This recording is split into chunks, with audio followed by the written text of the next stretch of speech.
Okay, so we are going to continue with our fossilization steps. This is our fifth step, which is the last step.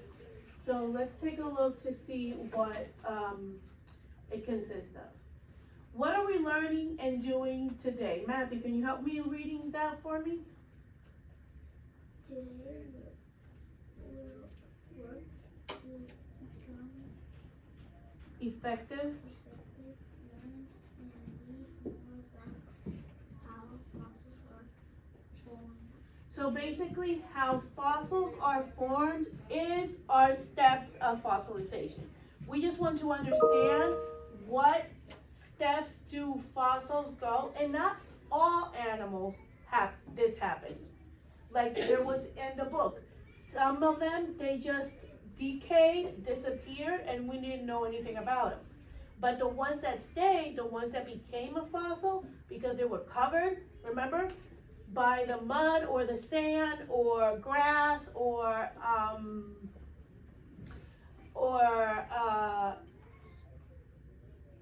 mud, sand, grass, anything that would cover them, then they were preserved and we were able to learn from them. So these are four, we have learned three of them, and now the last one is responsibility. What is perseverance? Who can tell me what perseverance is? Who remembers? Juan. Something that you do but nobody told you to do it. No, that is actually initiative, perseverance. Remember that when I'll give you the example that I gave you back then, like when Messi or Ronaldo tried to kick the ball through the goalie, and then do you think they just did, okay, so I missed it, that's it. Dylan. Never give up. Never give up. So perseverance is that you keep on trying. And another example that I gave you was that when you were riding your bike and with your training wheels, and then you took one off and then you took the other one and you're like, I'm gonna do this, and you actually did it. That's perseverance. Collaboration, we do that every single day when I tell you guys turn and talk. So you collaborate because you listen to your partner saying things that you probably didn't even think of things that you were like, oh, that's a great idea, Ariana, I will do it too. Or, you know what, that's what I do as well, and I will do, I'm happy to know that you are doing it as well. Like I told you guys, when we go, Mr. Aaron and I, when you guys are in special, we are collaborating. We're like, okay, so how is Matthew doing? What do you think we should do? Or when we go and collaborate with the other second grader teachers, that they're like, okay, so we gotta teach this lesson, what are you gonna do? Or what have you done years before? Or what can we do to make it better so they can understand it more, so they can have actual better examples or better pictures for our ML friends, like our friends that don't speak English, like Eddie. So how can I do it better so Eddie can understand English by pictures or by motions? That's what we do as second graders, so teachers, so we collaborate. Initiative. One, this is what you said. When you take initiative, what is it? That you do something but nobody told you to do it? Yes, just like I've told you that sometimes at dismissal, Gael comes over and he says, can I clean the tables? That is taking initiative. That is doing something that it needs to be done, like our tables being cleaned, and he wants to do it. Also, something that some of you love to do, either before transition or at dismissal. What is it that you guys do that we have to do it every single day at transition and at dismissal? Change the cards. Change the cards. And some of you were like, oh, can I do it? That is taking initiative. It needs to be done because somebody's got to switch them. But you guys just come in and say, oh, can I do it? That's what it means. Responsibility. This is our last one, and I love this one. What is responsibility? Who wants to read it? Juan, go. I take ownership for my work, my action, and my space. Yes. So when you're responsible, let's do the first one. My work. How can you be responsible for your work? By doing it, Doing it, but not only doing it, what do you have to, when you do it, what do you have to do at the end? right? Yes, right, but when you can do it, you can start it, but what do you have to do? If you start something, you have to what? End it. End it. Yes, you gotta finish it. It's not only doing your work, you gotta finish your work. That's what you're responsible for. You start your work and you finish it. What about my actions? I love this one. When I tell you that you're going to the bathroom,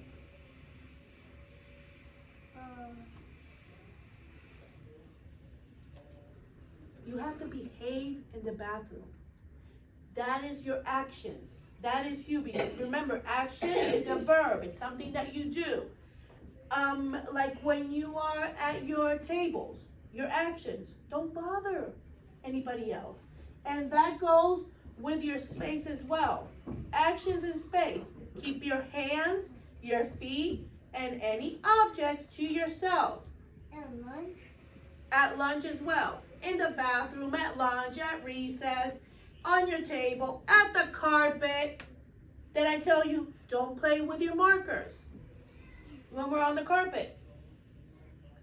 Keep your hands and your feet to yourselves. Do not bother anybody. That is being responsible. When we're walking to the media center, when we're walking to specials, when we're walking to lunch, when we're walking from lunch to the playground, that is being responsible. Yes, Matthew. That's good. It's okay. That's something that's going to happen every single day. Don't worry. Okay, so this is how we become effective learners, and we have our anchor chart in the back for reference. So let's continue. We already went through these. This is how I show responsibility at school, and what do I do? Those were the example. Learning target. Diablo, you want to help me with the learning target?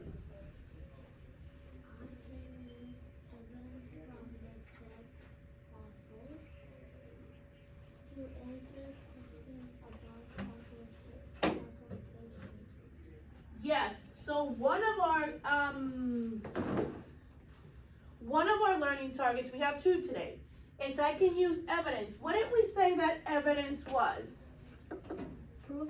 Proof. We have something to go by. Proof.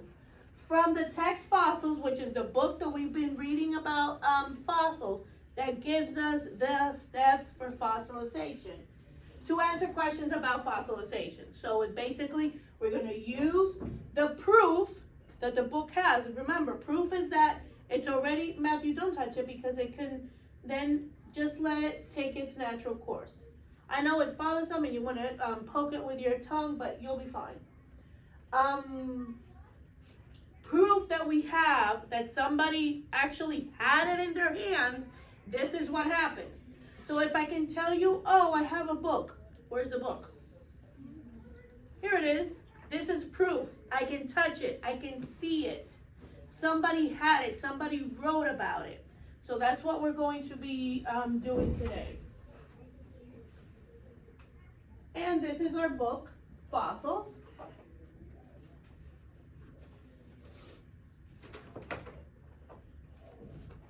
And this is the one, remember, that we read about the steps in fossilization. We're going to get into that.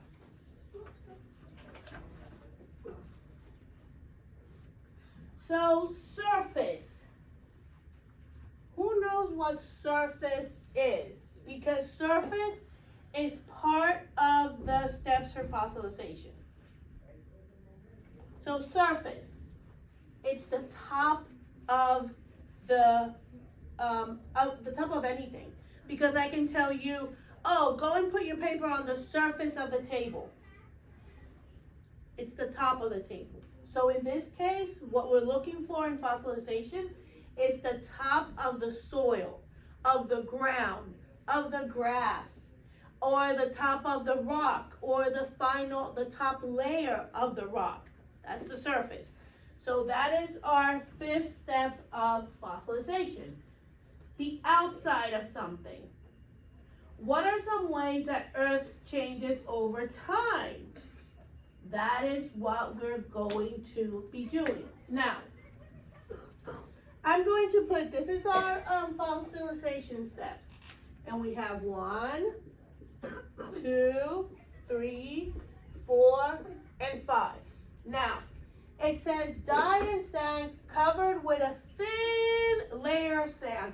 Who can come and draw that picture for me of what you remember of what we did? This is what we're going to do. We're going to do it here, and then I am going to give you the blank paper, and we are going to cut them, put each picture where it belongs, and then you are going to write what the steps are. So who remembers by looking at dyed in sand, who can remember and draw me the first step? It doesn't have to be perfect. One, come in.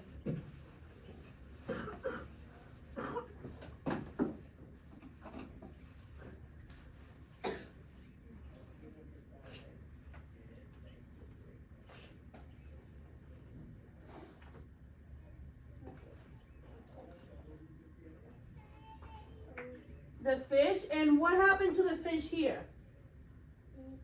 Put it on the second one. No, here, what happens here? Then the fish died. And then he hit on the ground. Mm-hmm. And then he started to defrost it.